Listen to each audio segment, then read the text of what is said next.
Hey, this is Cam with Blacktail Studio, and this week I build an epoxy table just to see how much weight it can take and how much punishment it takes until the epoxy finally breaks and answers that question once and for all: how strong is an epoxy table? Stay tuned.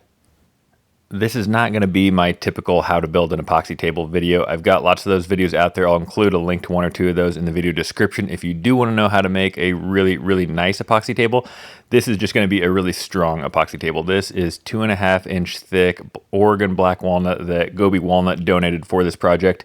And since I'm going to break it, some people are probably going to have their feelings hurt that we broke this nice piece of wood. And it is a pretty cool piece of wood, but Gobi said they couldn't really sell it for much. They would probably have had to cut it down into really small chunks. So they were nice enough to donate it to me, and this one is not going to win any prizes for my prettiest table, but it's going to be plenty strong. So again, it's 2.5 inches thick. It measures about 48 by I think like 40 inches, and I'm going to be using liquid glass epoxy. The liquid glass epoxy has been proven to be poured like up to I think 6 inches in their lab. I am terrified to go that thick. I do not recommend you try to pour that thick. Even though they've proven they can do it, I still don't feel that comfortable going really much over 2 inches. And since the slab was a good 2.5 inches, I poured the first 1.75 inches or 2 inches in one session. Then I came back and topped it off. So if you are doing a really thick pour, I recommend doing it the same way as this, and that just ensures that epoxy isn't going to overheat. And there's just so many variables, including the temperature in your shop and the volume of epoxy and how much epoxy is concentrated in one specific area, that you're just going to be a lot safer if you keep your pours under 2 inches. One of the questions I get all the time is, how do you do multiple pours of epoxy? Do you have to scuff up the epoxy? Do you need to wait till it's fully cured? Can you do it before it's fully cured? And it's really not that complicated. The best way to do it is make your first pour, wait about 24 hours until that epoxy has just started to set up, where you could stick a pencil in it and it would dent the epoxy, but the epoxy wouldn't stick to the pencil, if that makes sense. And at that point, you can pour the next layer of epoxy and it's going to get that perfect chemical bond. If you do wait longer than that and that epoxy gets actually hard, that's fine. Just give it a good 48, 72 hours. Come back, scuff it up really lightly with steel wool or like a 600 grit sandpaper, and then make your next pour of epoxy and it will bond just fine. I've done it a lot of times and there are no problems doing that. You might notice that this pour is being done in my old shop, and that's because this project has kind of been stretched out for a little bit longer than I anticipated with my shop move. So here I waited about a week before I took it out of the mold, but it's actually been a couple months since I poured it. But you can see why it is called super clear liquid glass epoxy. And I didn't really go through any extra steps to make this extra clear, but it is crystal clear. If you look really close, you can see some tiny little micro bubbles. I didn't degas anything. I didn't even seal the edges. I just poured it straight from the container and it came out that clear. You can see that I am doing some really high-end furniture work here with my framing nailer and these 2x4s, and this is going to be the table base for this. And I didn't want to spend a lot of money, and I didn't want to break a nice set of steel table legs, so I built the entire base out of 2x4s, and it's going to be strong, it's going to be ugly, but it's also going to be cheap, which is what was really important to me. I didn't quite realize how heavy this tabletop was going to be, and it was really quite a burden just to move around. I was going to put it up here on my workbench to attach the table legs, and that didn't quite work out. Decided to give it one more shot here and almost lost it, so that wasn't going to work, and I decided that I would rather do this on the floor. Even though it looks like I'm kind of rushing this part and I'm doing it on the cheap with the 2x4 legs, I actually put a lot of thought into this and talked to quite a few people on Instagram and other places about what was the best way to make one of these tables that would represent a true strength test of how strong is that wood and epoxy bond. So this is what we came up with. I used the same threaded inserts that I use on all my tables. I use the same furniture bolts that I use on all my tables.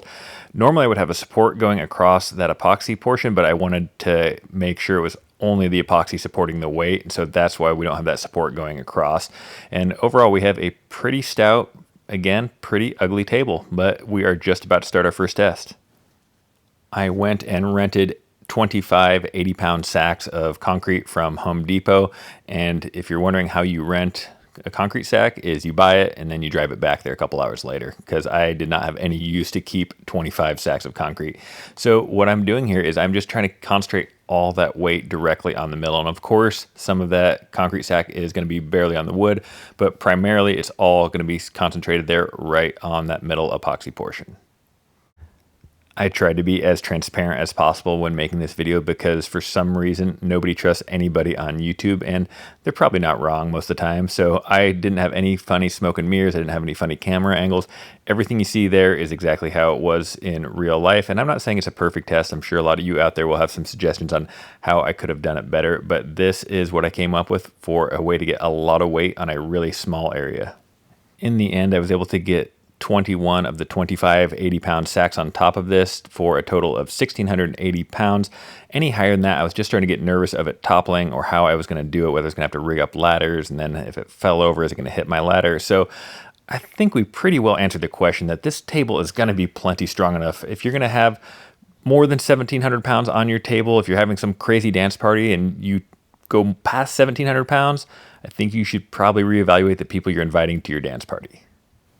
It would be super lame if I ended this video saying, well, the table's strong enough, I couldn't break it. I guess epoxy tables are really strong, and that's the end of the video. So I promise you, we will break this table. We will find the point that it will not take anymore, but I will not be able to do it at my shop.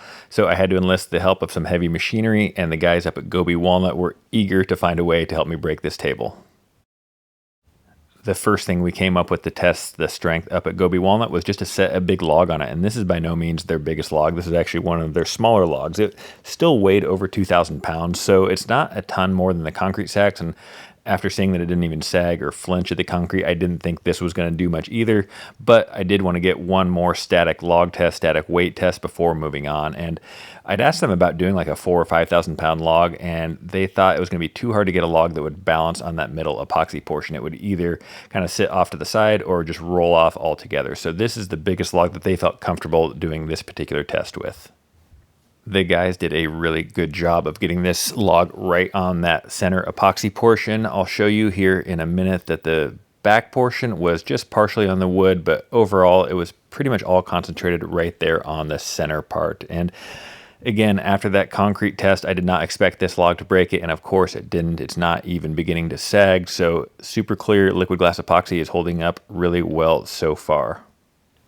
Gobi Walnut even has a drone that they busted out for this, so I got to splice some of that in there. And you can see the color doesn't exactly match, but you guys know that I am AV challenged. So overall, I thought it was pretty cool to splice it in with my iPhone footage. And it also gave a really good look at the next test that we're going to do of having an aerial view so you can actually see the impact of where this log that we're going to do actually hits the table.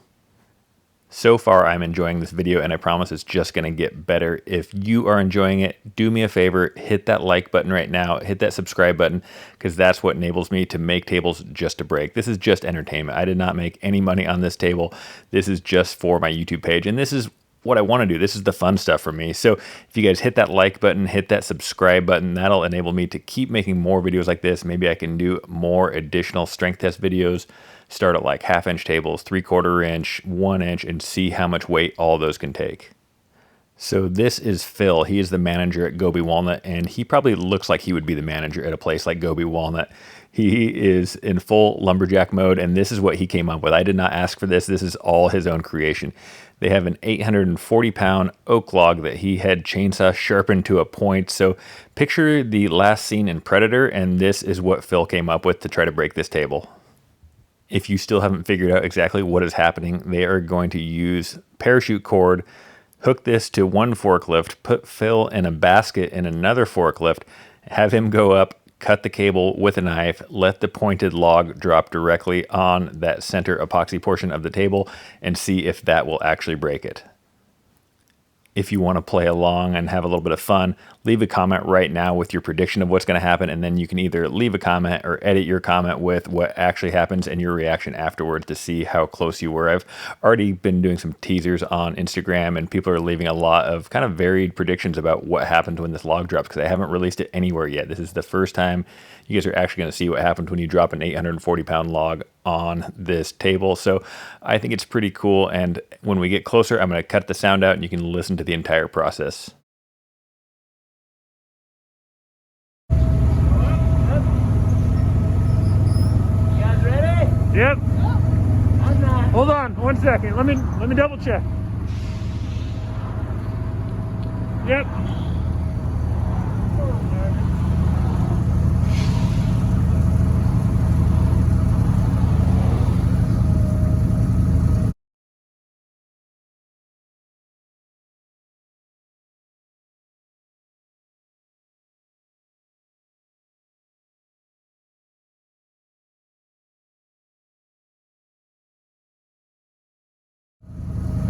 Yep. Shit.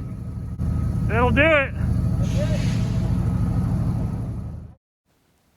I have to admit that was pretty satisfying, and even though that was a ton of fun, I did not expect to learn as much from this project as I did, because if you look closely, and I'll lay the slabs out here in a second, you'll see the wood and epoxy bond never actually broke. Here is the direct impact, which was pretty much right on that epoxy, and it broke across the epoxy, and it broke the entire length of the wood. It broke it into 3 main pieces, but that wood and epoxy bond didn't break at a single point. So what we learned was the epoxy wood bond is just as strong as your wood. So the weak link in your table is going to be the wood, at least up to the point of black walnut, which is a very strong wood. So I think this is really, really cool, because it doesn't matter if it's a 1/2 inch table or a 3/4 inch table, your weak link is still going to be your wood no matter how thick it is. So I think that is pretty cool.